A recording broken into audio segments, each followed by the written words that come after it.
Hello नमस्कार दोस्तों, स्वागत है आपका सिविल्स एजुकेशन में। दृष्टि टेस्ट सीरीज का टेस्ट नंबर 6 रिवाइज करेंगे यूपीपीसीएस प्री के लिए। और अभी एडमिट कार्ड भी रिलीज हो गया कल, तो एडमिट कार्ड आप लोग डाउनलोड कर लेना अपना। टेस्ट नंबर 6 में आप लोगों का रिवीजन होगा बजट का, उत्तर प्रदेश बजट का और केंद्रीय स्तर के बजट का, साथ में स्टैटिक जीएस के क्वेश्चंस रहते हैं और करंट अफेयर्स मिल जाता है। आइए इसको करते हैं, जल्दी जल्दी से करते हैं। और इन सभी वीडियो को एक बार ज़रूर देख लेना, ठीक है, क्योंकि बहुत सारे क्वेश्चंस आपको यहाँ से आने वाले हैं। अगर वीडियो नहीं देख पा रहे हैं तो कम से कम पीडीएफ ही पढ़ लेना, क्योंकि पीडीएफ बहुत शॉर्ट है तो बहुत सारी चीज़ें समझ में नहीं आएंगी, इस वजह से वीडियो के लिए बोल रहा हूँ। चलिए यहाँ पे देखिए, उत्तर प्रदेश बजट के बारे में क्वेश्चन पूछा गया था। ये आपको एग्जैक्ट याद रखना है। 22 फरवरी, चूँकि उत्तर प्रदेश से 22 फरवरी 2022 को पेश किया गया 2023 और 2024 के लिए। और बजट जो पेश किया गया, ये अमाउंट आपको याद रखना है 6.90 लाख। एक बार बिल्कुल फिगर पूछ लिया था, बजट का फिगर पूछ लिया था 6.90 लाख, ठीक है। पिछली बार जो बजट पेश हुआ था 2022-23 के लिए, वो 6.15 लाख था। आप देख सकते हैं यहाँ पे इंक्रीमेंट हुआ है। प्राइमरी क्षेत्र से संबंधित यहाँ पे कौन कौन से क्षेत्र आते हैं? Primary sector, secondary sector, tertiary sector हम लोग अर्थव्यवस्था में पढ़ते हैं। कृषि से संबंधित होता है प्राइमरी सेक्टर। ये कृषि से संबंधित जो भी इकोनॉमिक एक्टिविटी हैं, आर्थिक गतिविधियाँ, जैसे खनन हुआ, तेल एक्सप्लोरेशन वगैरह, ये सारी चीज़ें प्राइमरी सेक्टर को कृषि अर्थव्यवस्था भी बोलते हैं। द्वितीयक सेक्टर में, सेकेंडरी सेक्टर में इंडस्ट्रीज आती हैं, विनिर्माण से संबंधित यहाँ पे एक्टिविटी होती हैं, इसको औद्योगिक अर्थव्यवस्था कहा जाता है। टर्सरी सेक्टर में एजुकेशन, स्वास्थ्य, यानी ये सर्विस सेक्टर है, ठीक है, सेवा अर्थव्यवस्था से कहा जाता है। बैंकिंग, कम्युनिकेशन, एजुकेशन, हेल्थ, ये सारी चीज़ें यहाँ पे आ जाती हैं। इसके अलावा उपवर्ग भी बनाए गए हैं। तृतीयक सेक्टर के बाद आपको चतुर्थ सेक्टर भी मिलेगा, पंचम क्षेत्र भी मिलेगा। ये जो फोर्थ सेक्टर है, इसे ज्ञान क्षेत्र बोला जा रहा है, रिसर्च एंड डेवलपमेंट वाला इसे क्षेत्र कहा जा रहा है। ये जो फिफ्थ सेक्टर है, पंचम सेक्टर है, पंचम सेक्टर में सभी प्रकार की गतिविधियां हैं जहाँ पर टॉप लेवल के डिसीजंस लिए जाते हैं, ठीक है। ऐसे क्षेत्र को फिफ्थ सेक्टर बोला जा रहा है अर्थव्यवस्था के।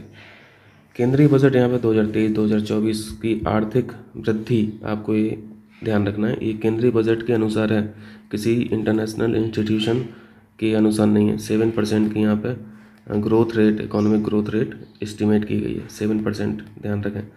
पब्लिक अफेयर्स इंडेक्स 2022 में हरियाणा प्रथम है। पब्लिक अफेयर्स इंडेक्स 2022 हरियाणा प्रथम है। विश्व मानसिक स्वास्थ्य दिवस, मेंटल हेल्थ डे जो है, 10 अक्टूबर को ऑब्जर्व किया जाता है, 10 अक्टूबर। नोबेल प्राइज़ 2022 देखिए, फिजिक्स में एलन आस्पेक्ट, क्लासर और जिलिंगर, मैंने सभी के ये सारे नेम लिखे हैं, ठीक है।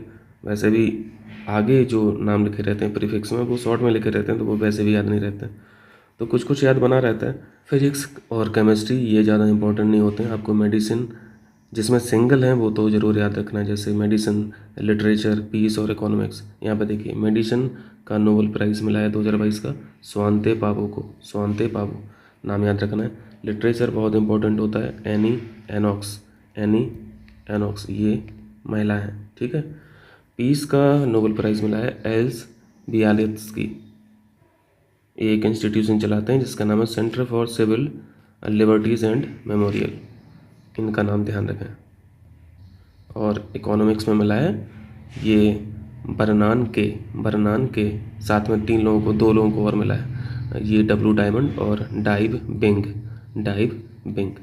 3 लोगों को मिला है। कोशिश कीजिए साहित्य, पीस और मेडिसिन का याद रखें, जिसमें सिंगल लोग हैं, और साथ में इकोनॉमिक्स का भी याद रखें। मिनिमम सपोर्ट प्राइस ये 22 फसलों को दिया जाता है, ठीक है। एमएसपी की घोषणा कौन करता है? सीएसीपी करता है। भारतीय औद्योगिक वित्त निगम के बारे में देखिए, भारतीय औद्योगिक वित्त निगम यानी आईएफसीआई, 1948 में इसकी स्थापना की गई थी। हेडक्वार्टर न्यू दिल्ली में है। यहाँ पे इंस्टीट्यूशन से मैचिंग में क्वेश्चन पूछा गया था, सबकी स्थापना पूछी गई थी, हेडक्वार्टर पूछे गए थे। आईडीबीआई, ये 1964 में इसकी स्थापना की गई थी मुंबई में। सिडबी बैंक हम लोग पढ़ते रहते हैं, लखनऊ में हेडक्वार्टर है, और 1990 में इसकी स्थापना की गई थी। वाशिंगटन समिति, ये जो है आईएमएफ और वर्ल्ड बैंक के द्वारा इस समिति को बनाया गया था, फ्री ट्रेड से संबंधित है, फ्री ट्रेड से संबंधित है। चलिए, एक नई योजना आई है अभी, ये बहुत इंपॉर्टेंट है, पीएम विकास योजना। पीएम विकास का यहाँ पे फुल फॉर्म देखिए, विरासत का संवर्धन। और यहाँ पे इसका पर्पज क्या है? हस्तशिल्प और अन्य वस्तुओं के निर्माण में लगे जो भी सीमांत मार्जिनल यहाँ पे लेबर हैं, श्रमिक हैं, उनके लिए इस योजना को लॉन्च किया गया है, पीएम विकास योजना। World green city award 2022 super important question. World green city award Telangana को मिला है। उत्तर प्रदेश को नया हाथी रिजर्व, भी क्वेश्चन आएगा पक्का। उत्तर प्रदेश को नया हाथी रिजर्व, इसको TER बोला जा रहा है, तराई हाथी रिजर्व। ये उत्तर प्रदेश का दूसरा TER है, टाइगर ये तराई एलिफेंट रिजर्व, और इंडिया का 33वां है, इंडिया का 33वां है और उत्तर प्रदेश का दूसरा है।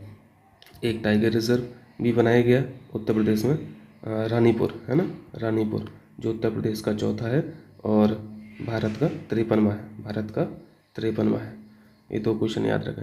इसका जो क्षेत्र है जो बनाया जाएगा, दुधवा और पीलीभीत टाइगर रिजर्व के संयुक्त वन क्षेत्रों में इस हाथी रिजर्व को बनाया जा रहा है। कर लेंगे। चलिए इधर देखिए, प्रोजेक्ट एलिफेंट, ये 1992 में लॉन्च किया गया था।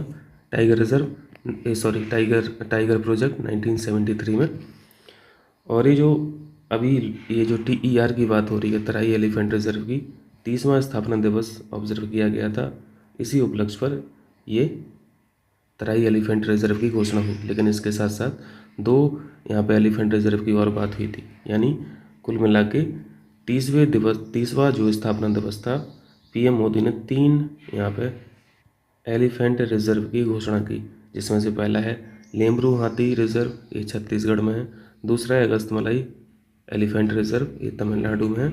और तीसरा है जो अभी हम लोग पढ़ ही रहे हैं, तराई एलिफेंट रिजर्व, तो ये यूपी से है, तो यूपी से अलग से हम लोगों ने पढ़ा, बट आपको तीनों याद रखना है, ठीक है। चलिए, इंडियन मोबाइल कांग्रेस जो हुई 2022 की, ये न्यू दिल्ली में इसका उद्घाटन हुआ था, और इस बार की थीम है new digital universe, new digital universe. Uttar Pradesh budget 2023-24 से क्वेश्चन पूछा गया था जल जीवन मिशन के बारे में। अलॉटमेंट कितना हुआ है, कितने रुपए का? ये 25,350 करोड़ अलॉटमेंट हुआ है, ठीक। अमाउंट पूछा जाता है क्योंकि बहुत सारी योजनाएं हैं, तो यहाँ पे पॉसिबिलिटी है कि सिर्फ एक क्वेश्चन का बजट नहीं पूछा जाएगा, अलॉटमेंट। यहाँ पे 4 यहाँ पे स्कीम का नाम लिख दिया जाएगा, उनके सामने अमाउंट भी लिखा रहेगा, वही मैचिंग के लिए पूछा जाएगा, जहाँ तक उम्मीद है। तो जल जीवन के लिए याद रखें 25,350 करोड़ अलॉटमेंट। इसमें होना क्या है, घरेलू नल कनेक्शन यहाँ पे प्रोवाइड कराएगी सरकार। और यहाँ पे जो टारगेट रखा गया है, हर नल यहाँ पे कनेक्शन में 55 लीटर पर डे यहाँ पे प्रोवाइड किया जाएगा। योजना ये 2019 की है, ठीक है। करंट में क्वेश्चन था अलॉटमेंट के लिए, बजट में कितना पैसा अलॉट किया गया। PDS पब्लिक डिस्ट्रीब्यूशन सिस्टम 1947 की योजना है, या इसको फिर RPDS बोला जाने लगा। 1992 में इसको संशोधित किया गया, ठीक है। इसके बाद फिर TPDS आ गया, टारगेटेड जो लक्षित PDS है 1997, ठीक है। कोटा की दुकानों की शुरुआत यहीं से हुई थी 1997 से। ये 3 फैक्ट याद रखें, PDS, RPDS और TPDS। केंद्रीय बजट 2023-2024, यहाँ पे सप्तऋषि की बात की जा रही है। प्राथमिकता 7 सेक्टर पे दी जा रही है, प्रायोरिटीज यहाँ पे ये 7 सेक्टर देखिए। समावेशी विकास की बात हुई है, एक यहाँ पे सप्तऋषियों में एक है समावेशी विकास। दूसरा है अंतिम बिंदु तक यहाँ पे पहुँच सुनिश्चित की जाएगी। तीसरा है बुनियादी ढांचा और निवेश की बात की गई है, क्षमता को उभारना है, ग्रीन ग्रोथ होगा, यूथ पावर में यहाँ पे इंक्रीमेंट किया जाएगा, और फाइनेंशियल सेक्टर। ये 7 सप्तऋषि हैं, ठीक। चलिए यहाँ पे आइए, स्टेड फास्ट, ये जो नून अभ्यास है, स्टेड फास्ट नून अभ्यास जो है, ये किस संस्था के द्वारा किया गया? नाटो। और ये परमाणु अभ्यास है, नाटो याद रखना है। नाटो के बारे में क्या है, 30 मेंबर हैं इसके, 31 हो गए ना अब तो, 31। रिसेंट वाला कौन है? फिनलैंड है, इसको क्लियर करके बताना। इसकी कैपिटल ब्रुसेल्स, बेल्जियम की राजधानी। औसत वार्षिक GST कलेक्शन इस बार कितना हुआ है? 1.4 लाख करोड़ ये GST कलेक्शन है। GST क्या है? ये इनडायरेक्ट टैक्स होता है, ठीक है। सभी इनडायरेक्ट टैक्स को मर्ज करके GST बनाया गया था। अलग से एक आर्टिकल भी जोड़ा गया था 279A, जिसमें GST काउंसिल की बात की गई है। प्रेसिडेंट साहब उस काउंसिल को बनाते हैं। कन्याकुमारी से कश्मीर तक यानी 3800 किलोमीटर पैदल यात्रा की है सृष्टि बख्शी ने। सृष्टि बख्शी ने सोशल वर्कर है, ठीक है, इनका नाम याद रखें। इधर देखिए, यूपी बजट यहाँ पे 23-24 एक क्वेश्चन पूछा गया था, दिल्ली गाजियाबाद मेरठ का जो कॉरिडोर है इसके लिए बजट कितना अलॉट किया गया, कितना पैसा अलॉट किया गया? 1300 करोड़, लगभग 1300 करोड़ याद रखें, ठीक है। 1306 तो याद रहने वाला नहीं है, 1300 करोड़। चलिए इधर देखिए, बेसल समझौता पुराना क्वेश्चन है, रिपीटेड, बैंकिंग क्षेत्र से संबंधित है। यहाँ पे इंस्पेक्शन किया जाता है, ठीक है, इंस्पेक्शन के यहाँ पे नॉर्म्स हैं बेसल समझौता में। भूटान एक ऐसा देश है जहाँ पर सकल राष्ट्रीय खुशहाली, यहाँ पे एक इंडेक्स विकसित किया गया है, ग्रीन, यहाँ पे सॉरी, ये gross gross national happiness index, ऐसा करने वाला यहाँ पे ये पहला देश है, दुनिया का पहला देश है, जबकि इसको लॉन्च किया था भूटान ने 1970 में। Sickle cell anaemia important question है, अभी बजट में 23-24 के बजट में इसकी घोषणा की गई है उन्मूलन की, 2047 में उन्मूलन टारगेट है, 2047 याद रखना है।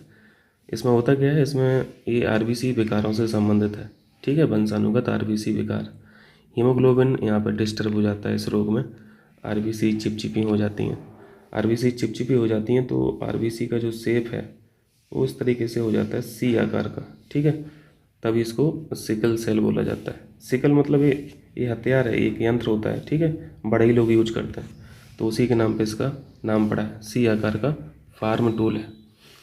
चलिए, दुनिया का पहला सीएनजी टर्मिनल कहाँ पे बनाया गया है? भावनगर में शिलान्यास हो चुका है, भावनगर पहला सीएनजी टर्मिनल। यूपी बजट से क्वेश्चन था, राष्ट्रीय ग्रामीण स्वास्थ्य मिशन यानी एनआरएचएम, नेशनल रूरल यहाँ पे हेल्थ मिशन में उत्तर प्रदेश सरकार ने कितना यहाँ पे बजट अलॉट किया है? 12,600 करोड़, ठीक है, 12,600 करोड़। इस तरह के क्वेश्चन कठिन होते हैं यार, फिर भी अगर मैचिंग में अगर क्वेश्चन आएगा और एक का भी बजट आपको एग्जैक्ट याद है तब भी आपका काम बन जाएगा, ठीक है। जैसे आयुष्मान का 400 करोड़ याद है, मैचिंग में आ गया। उत्तर प्रदेश के देखे होंगे आपने मैचिंग वाले क्वेश्चन, आसान रहते हैं, अगर आपको एक भी आता है तो काफ़ी पॉसिबिलिटी रहती है कि वो क्वेश्चन आपका सही हो जाएगा। भारत की पहली औद्योगिक नीति 1948 में बनाई गई थी, है ना, फैक्ट है, बेसिक फैक्ट है, और इसको इसको रिन्यू किया गया था, ये न्यू इंडस्ट्रियल पॉलिसी 1991 में, ठीक, तो 1948 और 1991। चलिए, यहाँ पे एक क्वेश्चन है, शराब, सिगरेट और खतरनाक रसायन है, या फिर डिफेंस उपकरण है, या फिर इंडस्ट्रियल एक्सप्लोसिव, यानी ये कितने सेक्टर हो गए? ये टोटल 5 सेक्टर हो गए। 5 सेक्टर में लाइसेंस अनिवार्य होता है, ठीक है, यही तो किया गया था नई इंडस्ट्रियल पॉलिसी में, क्या किया गया था, यहाँ पे बहुत सारे लाइसेंस को ख़त्म कर दिया गया था, लेकिन इन 5 को छोड़ के, शराब, सिगरेट, ये डेंजरस केमिकल, डिफेंस के जो उपकरण हैं, और इंडस्ट्रियल एक्सप्लोसिव, ठीक। जीएसटी क्या है? जीएसटी एक इनडायरेक्ट टैक्स है, 1 जुलाई 2017 से लागू हुआ था, जानते हैं हम लोग। पेट्रोलियम पदार्थ, मादक द्रव्यों और बिजली पर, पेट्रोलियम पदार्थ, मादक द्रव्य और बिजली पर जीएसटी नहीं लगता, ठीक है, ये क्वेश्चन पूछा था। एसडीआई ह्यूमन डेवलपमेंट इंडेक्स 2021-2022 में भारत की स्थिति क्या है?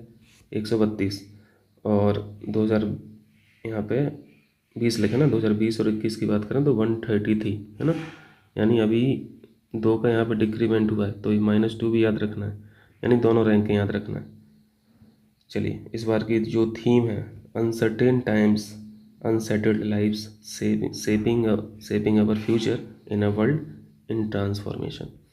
लंबी चौड़ी है, हो सकता है तो नहीं पूछे, uncertain times, unsettled life.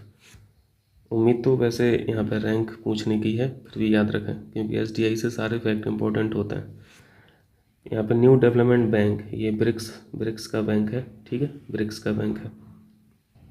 NDB के जितने भी यहाँ पे मेंबर कंट्री हैं वो हिस्सेदार हैं वैश्विक घरेलू उत्पाद, यानी ये ग्लोबल डोमेस्टिक प्रोडक्ट जो है उसमें 24% की हिस्सेदारी है एनडीबी की, और विश्व व्यापार में 16% की हिस्सेदारी है। याद रह जाएगा ये 2 फैक्ट। वैश्विक जीडीपी में 24% की हिस्सेदारी रखता है ये मेंबर कंट्री एनडीबी की। हेडक्वार्टर संघाई में है, और अध्यक्ष हैं, अभी वर्तमान अध्यक्ष हैं मार्कोस प्राडो ट्राइजो। चलिए, कायाकल्प और शहरी परिवर्तन के लिए अटल मिशन, जिसे अमृत मिशन बोला जाता है, पुराना क्वेश्चन पूछा गया था टेस्ट में, 2015 में इस मिशन को लॉन्च किया गया था, ठीक है। कायाकल्प और शहरी परिवर्तन अमृत के नाम से हम लोग पढ़ते हैं। औद्योगिक उत्पादन सूचकांक, जिसे आईआईपी बोला जाता है, ये क्या है, एक इंडिकेटर है, संकेतक है उत्पादन की मात्रा में परिवर्तन को ये मेज़र करता है। ठीक, बेस ईयर 2011-12 है इसका आईआईपी का। इसमें 8 कोर ये जो इंडस्ट्रीज़ हैं, ये 8 कोर इंडस्ट्रीज़ आपको ध्यान रखना है। वेटेज पूछा जाता है आईआईपी में, वेटेज है 8 कोर इंडस्ट्रीज़ का।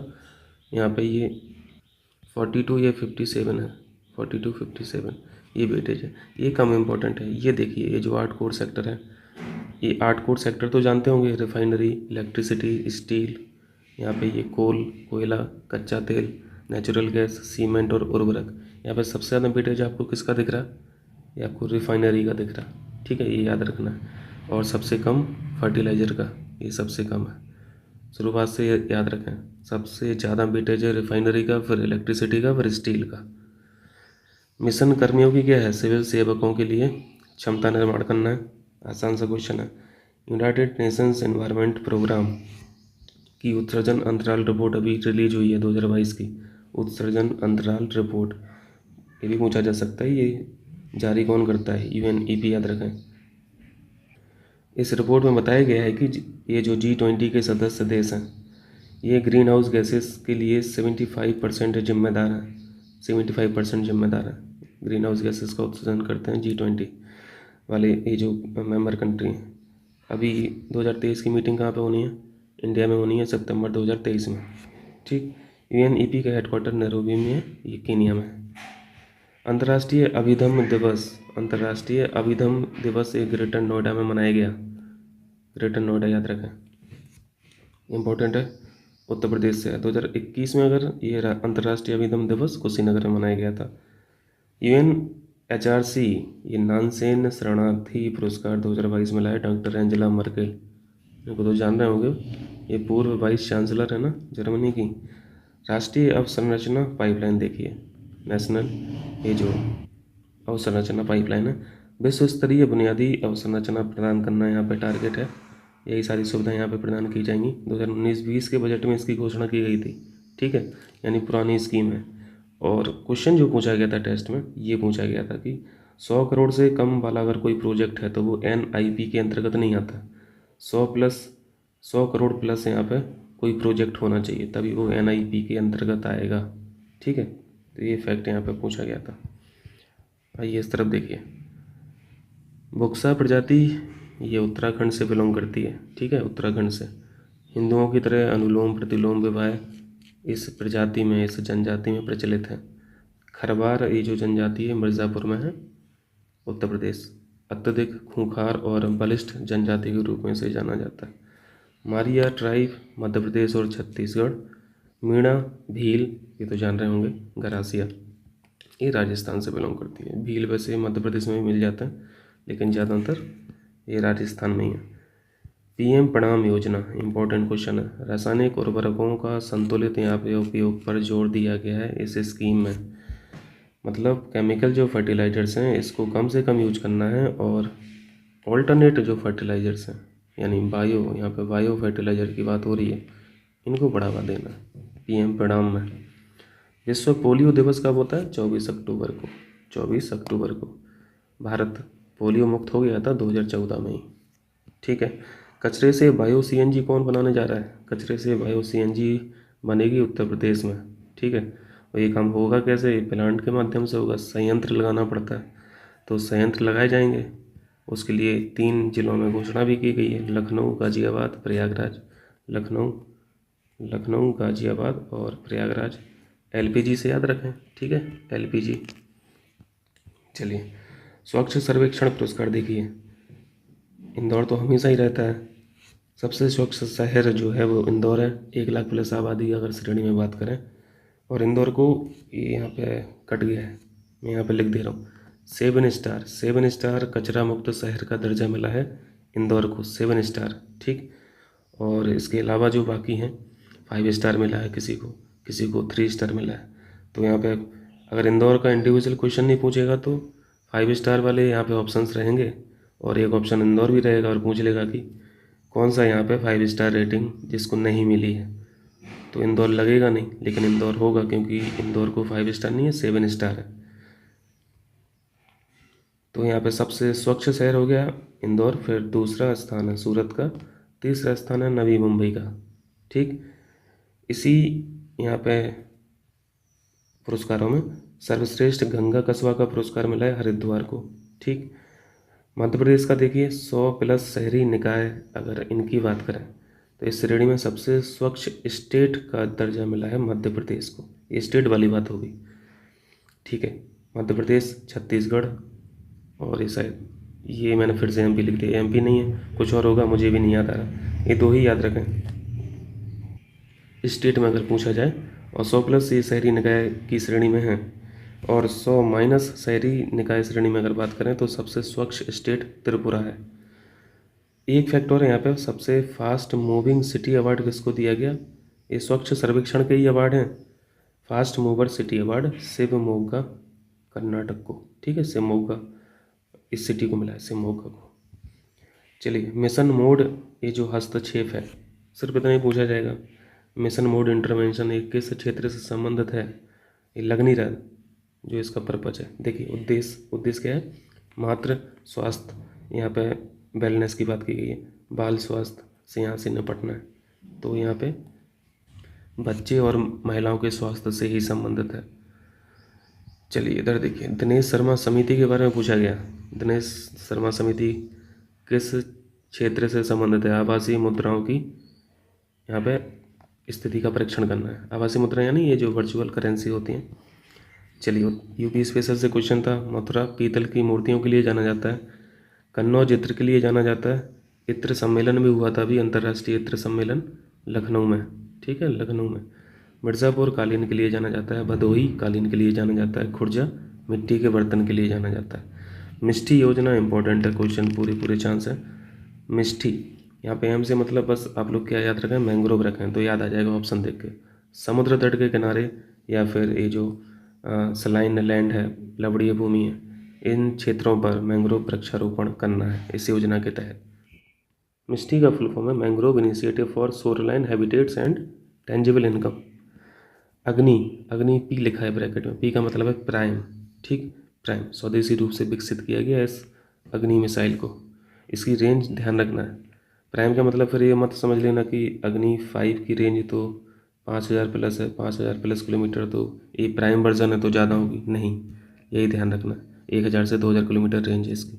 और अग्नि ये जो मिसाइल है ये सरफेस टू सरफेस मिसाइल है ना, बैलिस्टिक मिसाइल है। बैलिस्टिक का मतलब जो ये प्रोजेक्टाइल मोशन का एक वो होता है ना, टाइप होता है, यानी जो इस तरीके से अपने पाथ को फॉलो करती है।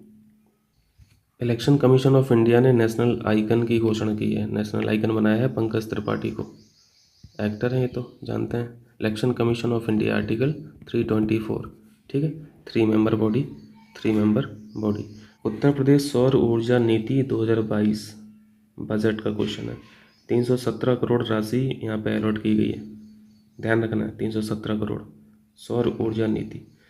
यहाँ पे बजट इंपॉर्टेंट है, यानी ये राशि इंपॉर्टेंट है क्योंकि ये रिन्यूएबल एनर्जी से संबंधित है, तो यहाँ पे टारगेट पूछा जा सकता है।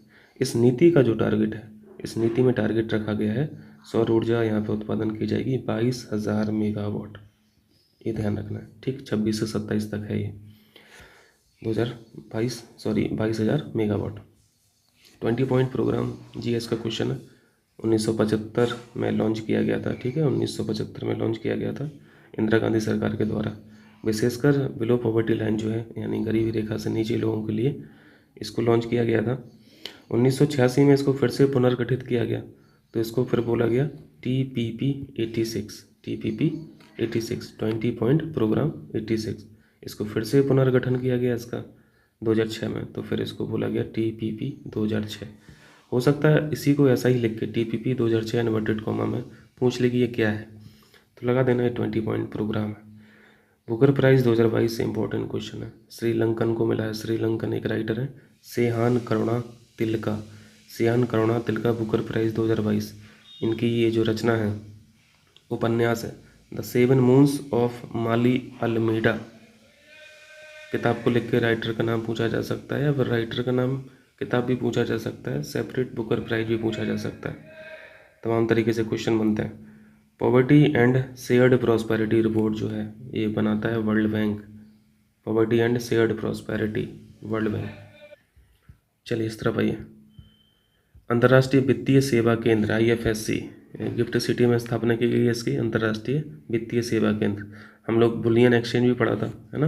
बुलियन एक्सचेंज की भी स्थापना गुजरात में की गई थी। मोढेरा गांव के बारे में पढ़ते हैं। 24/7 यानी हमेशा ही सौर ऊर्जा संचालित एक गाँव है। देश का पहला 20/7 24 घंटे सौर ऊर्जा से संचालित होने वाला गाँव है। गुजरात में है, गुजरात के महसाणा जिला में मोढेरा गाँव। केंद्रीय बजट 23-24 देखिए। पर कैपिटा इनकम पूछा गया। पर कैपिटा इनकम यहाँ पे कितना अनुमान की गई है, ये बढ़कर हो गई है 1.97 लाख। 1.97 लाख, ये एग्जैक्ट फिगर याद रखें। पर कैपिटा इनकम जानते हैं, प्रति व्यक्ति आय जो होती है, जितनी देश की GDP होती है और जिस साल की आप पर कैपिटा इनकम निकाल रहे हैं उसी साल की GDP और उसी साल में पॉपुलेशन कितनी है देश की, दोनों को डिवाइड कर दोगे तो पर कैपिटा इनकम आ जाएगी। पहला 5 ईयर प्लान, पंचवर्षीय योजना जो पहली थी वो 1951 से 56 तक 5 साल। ठीक है, मॉडल पूछा जाता है, ये हेरोड डोमर मॉडल पर बेस्ड था। ठीक है, ये 5 ईयर प्लान। हेरोड डोमर से मतलब क्या है, इन्होंने बचत पर ज़्यादा जोर दिया था, सेविंग्स पर बहुत ज़्यादा जोर दिया था। अमृत धरोहर योजना, ये भी बहुत इम्पोर्टेंट है, आर्द्र भूमियों की रक्षा करने के लिए है ये अमृत धरोहर योजना। ठीक है, आर्द्र भूमियाँ भी एक तरह से धरोहर ही हैं। रामसर साइट्स के बारे में हम लोग जानते हैं, 75 टोटल रामसर साइट्स हैं इंडिया में। वर्तमान में सबसे ज़्यादा तमिलनाडु में, उससे तमिलनाडु से के बाद सबसे ज़्यादा उत्तर प्रदेश में 10 हैं। और 10वीं जो है वो बखीरा, हम लोग पढ़ते रहते हैं, बखीरा वन्य जीव अभ्यारण्य संत कबीर नगर में है। ठीक है, 10वीं उत्तर प्रदेश की 10वीं है। उत्तर प्रदेश की 9वीं कौन थी, हैदरापुर। और उत्तर प्रदेश की 8वीं कौन थी, सूर सरोवर। ठीक, सूर सरोवर को कीठम झील भी बोलते हैं। कीठम झील आगरा में है। टाइगर ट्रम्प अभ्यास देखिए 2022, भारत और अमेरिका के बीच में होता है टाइगर ट्रम्प। ये दूसरा एडिशन था, नया अभ्यास है। ठीक है, तो इम्पोर्टेंट है। विशाखापट्टनम में आयोजन किया गया इसकी। नेवी एक्सरसाइज है, खासतौर से इसको ट्राई सर्विस एक्सरसाइज भी बोलते हैं। यानी 3 सर्विस यहाँ पे मिलेंगी और नागरिकों को। एक सर्विस है आपदा राहत वाली, दूसरी सर्विस है जल पर, तीसरी सर्विस है स्थल पर। यानी आपदा राहत अभ्यास जल और स्थल पर जो मानवीय सहायता वाले काम होंगे उसकी यहाँ पे सेनाओं द्वारा प्रैक्टिस की जाती है। वैश्विक बहुआयामी गरीबी सूचकांक यानी multi dimensional poverty index 2022 question आता है इससे। बनाता कौन है, UNDP बनाता है, प्लस ऑक्सफोर्ड गरीबी और मानव विकास पहल एक संस्था OPHI है। यानी UNDP और OPHI द्वारा इस इंडेक्स को जारी किया जाता है। बहुआयामी मतलब समझ रहे हैं ना, मल्टी डायमेंशनल मतलब है हर तरीके से गरीब। ठीक है, 3 इंडिकेटर्स पे बनाया जाता है, हेल्थ, एजुकेशन और स्टैंडर्ड लाइफ स्टैंडर्ड जो है, स्वास्थ्य, शिक्षा और जीवन स्तर। इसके सब यहाँ पे पैरामीटर भी हैं, 10 इंडिकेटर हैं। तो 10 इंडिकेटर्स पे बनाई जाती है। स्वास्थ्य के कुछ होंगे, एजुकेशन के कुछ होंगे, जीवन स्तर के कुछ होंगे, टोटल मिला के 10 हो जाता है। मेन पैरामीटर ये 3 ही हैं। इस रिपोर्ट के कुछ की पैरामीटर देखिए, की पॉइंट्स देखिए। इन्होंने बताया कि जो हर तरीके से गरीब थे वो 1.2 अरब लोग हैं।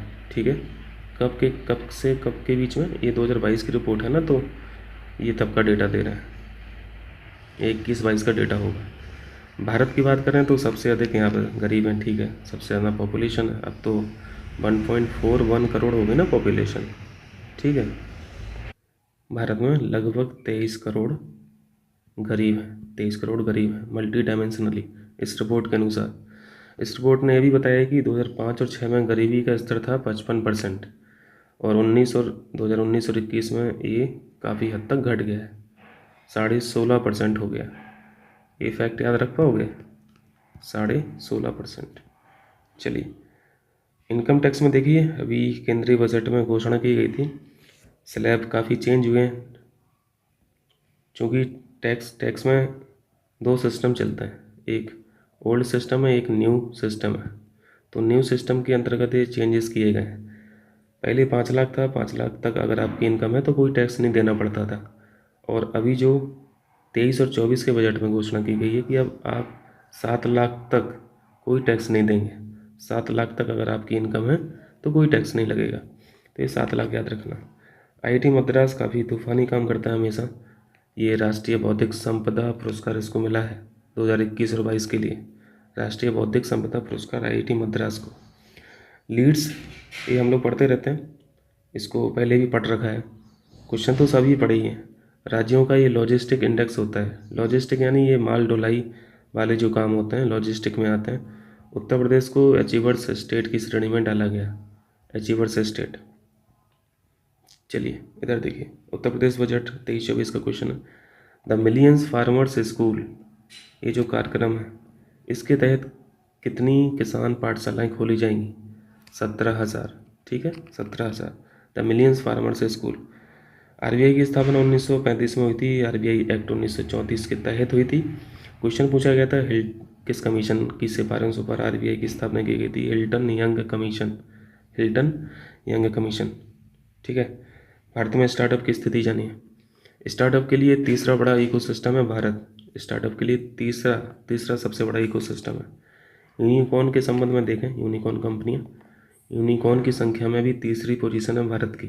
ठीक है, अगर वर्तमान में पूछें कितने यूनिकॉर्न है? 105, जिसमें से अलग पांडे का भी नाम है जो प्रयागराज के हैं, उनको रिच लिस्ट में शामिल भी किया गया था, हुरोन रिच लिस्ट में, है ना। चलिए, एक दिन के लिए उच्चायुक्त कौन बनाया गया? जागृति यादव। और ये उच्चायुक्त किस देश की रही हैं? ब्रिटेन की।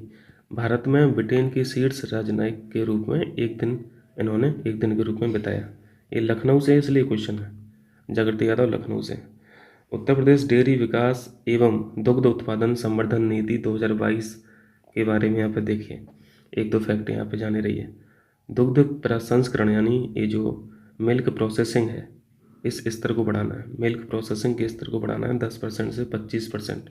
यही पूछ लेगा कि ये जो टारगेट है कितना है। ठीक है, बाज़ार में उपलब्ध दूध को 44% से 65% करना है। ये दो बातें याद रखना है। ठीक है, ये इस नीति की यहाँ पे लक्ष्य है। उत्तर प्रदेश बजट से फिर से क्वेश्चन है। ऑपरेशन कायाकल्प के लिए बजट अलॉटमेंट पूछा था 1,000 करोड़। ठीक, और आयुष्मान के लिए देखा था आपने 400 करोड़। तो ये क्वेश्चन मिलेगा ये अलॉटमेंट पे भी। कायाकल्प के ये तो पुरानी योजना है, तो हम लोग जानते हैं प्राइमरी और उच्च प्राथमिक विद्यालय जो हैं इनमें अब संरचनात्मक सुविधाएं यहाँ पे प्रोवाइड की जाएंगी, यानी स्कूल्स को स्मार्ट बनाए जाएंगे। GI महोत्सव सुपर इम्पोर्टेंट, GI टैग वाला GI है। ठीक है, जियोग्राफिकल ये जो इंडिकेटर्स हैं। दीनदयाल हस्तकला संकुल, ये कहाँ पे? ये बनारस में है, यहीं पे उद्घाटन हुआ है। यूपी स्पेशल से इस संस्था को भी कई बार पूछा है, आपने प्रीवियस क्वेश्चंस लगाए होंगे। दीनदयाल हस्तकला संकुल कहाँ पे? वाराणसी में, यहीं पे GI महोत्सव किया गया। आर्यन मल्होत्रा समिति जो है 1993 की, ये बीमा क्षेत्र से संबंधित है। ठीक है, ये बीमा क्षेत्र से। तो ये टेस्ट नंबर 6 हो गया। कीजिए, इसको कीजिए और सारे टेस्ट रिवाइज कीजिए, बहुत हेल्प होगी। काफ़ी क्वेश्चंस फंसेंगे तो इसको बिल्कुल भी लाइटली मत लीजिएगा, आपकी काफ़ी हेल्प हो जाएगी। बहुत कम मेहनत में अगर बहुत सारे क्वेश्चंस मिल जा रहे हैं तो बुरी चीज़ नहीं है, बहुत ज़्यादा फायदे का सौदा है। मिलते हैं टेस्ट नंबर 7 में। बहुत बहुत शुक्रिया। और घटनासार मैंने आपको मार्क्ड कॉपी भेजा था, आप बस उसी को रिवाइज कर लीजिए, आपका काम बन जाएगा। बहुत सारे क्वेश्चन तो फंस जाएंगे, कुछ छूटा हुआ था बट मैंने आज उसको कंप्लीट कर लिया, तो मैं अभी भेज दे रहा हूँ उसको टेलीग्राम पे, तो देख लेना।